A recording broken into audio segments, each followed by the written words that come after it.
So the superficial front line, as you might expect, is pretty much a balance to the superficial back line. So instead of starting on the back side of the toes, we're going to start on the front side of the toes with extensor hallucis and extensor digitorum longus, and we pick up the tibialis anterior here from the inside, and we go right over to the knee, like that.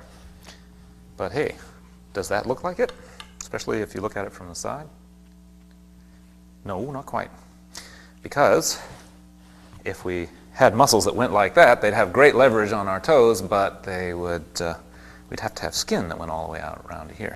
So God took this extra little piece of fascia and strapped it around here like that, so that all the muscles of the superficial front line go under this pulley on their way to the toes or the inside edge of the foot there. Now the retinaculum, which you can see here as a separate structure, and you usually see it in your anatomy books as a separate structure, is not really a separate structure. It's just a thickening of that superficial fascia, the superficial body leotard that runs all around the body that we were talking about when we were looking at the how fascia is in the body. So here we are on the superficial front line, going in under this retinaculum and up the front of the leg. This is all the muscles of what's known as the anterior compartment. Tibialis anterior, extensor digitorum longus, and extensor hallucis longus, which are known as Tom, Dick, and Harry. So, having come up here to the top of that compartment, we are at the tibial tuberosity. If we keep going in a straight line, you can see this in the anatomy slide, that we get right onto the quadriceps femoris, and as we go up on the quadriceps, the most superficial of that quadriceps is the rectus femoris, and it includes the kneecap. So I've just taken this thing right around and stuck it to the whole kneecap, because the patella is a piece of a pulley. It actually exists within the quadriceps tendon, and we're on the superficial front line, so we'll take right up to the most superficial muscle here, the quadriceps, the rectus femoris, goes up here to the anterior inferior iliac spine. So we've made it up to the anterior inferior iliac spine here, and we're kind of stuck. There's no muscle that takes off from here except perhaps the iliacus, and that would carry us very deep. We want to stay on the superficial front line, and so here comes the fudge factor for the superficial front line. I'm going to jump over here. I'll just stick this here for a second. I'm coming over to the pubic bone. This isn't really part of the line. There's nothing here. I'm not talking about the inguinal ligament or anything like that. But I am jumping from here to here, which isn't normally allowed in the anatomy trains. But let me show you what I mean on my own body here. The rectus femoris comes up the leg and to the anterior inferior iliac spine here. The rectus abdominis, which is going to be our next muscle, takes off from the pubic bone and goes up to the rib cage here. Now, if you look, these 2 points are on one bone, the iliac bone here, so the hip bone.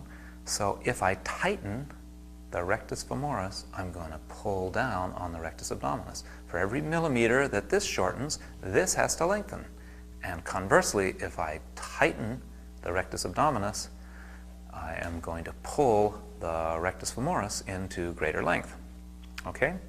And likewise, if I stretch through the whole hip, I'm going to have to stretch both this and this as I stretch the superficial front line, as I would in, say, yoga pose like the cobra, or where I was reaching overhead on a shelf or something, or a bridge, any kind of a pose like that. So this works as an anatomy train as long as I stay right in the sagittal plane. If we're talking about twists, where you turn the body away from this superficial front line, doesn't connect through this area here.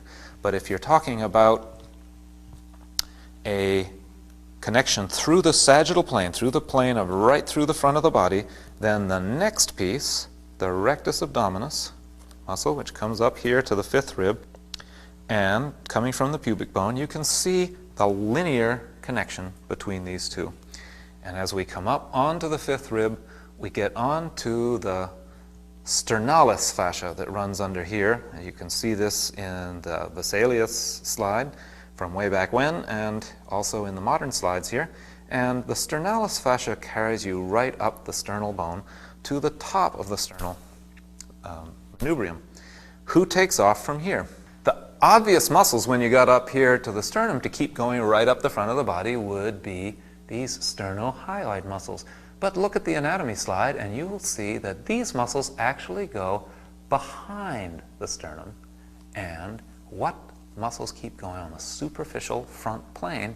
It's your sternocleidomastoid. So the superficial front line, if you follow the anatomy, actually goes up here onto the mastoid process, and then that connects also right up into the scalp.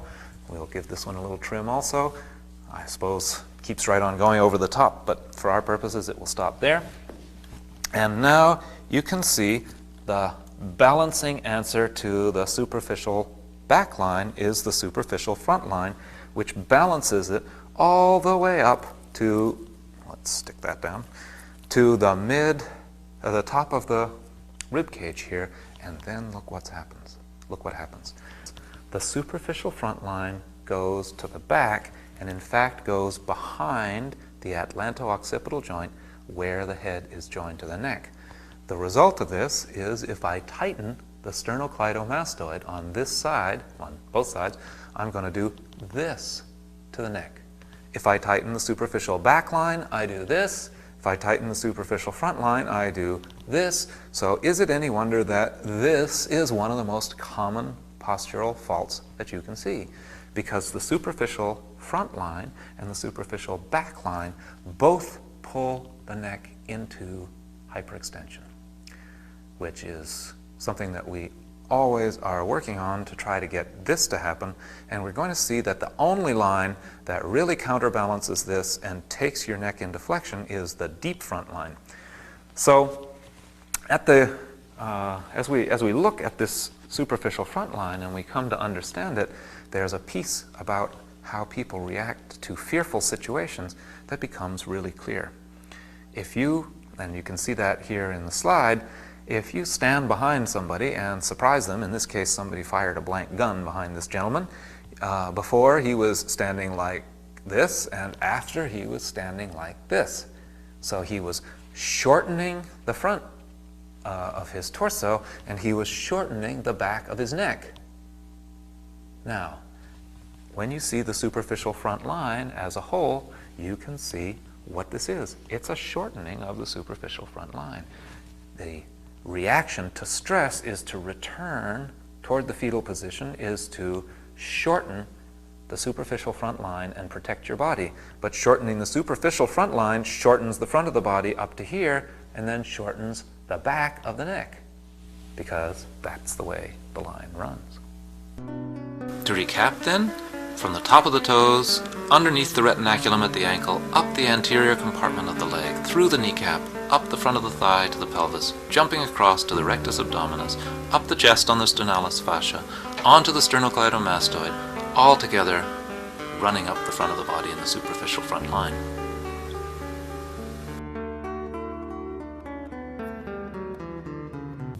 As you can see, a stretch like this would stretch the superficial front line, a stretch like the cobra or the upward-facing dog. And here's a simple stretch for the superficial front line on one side.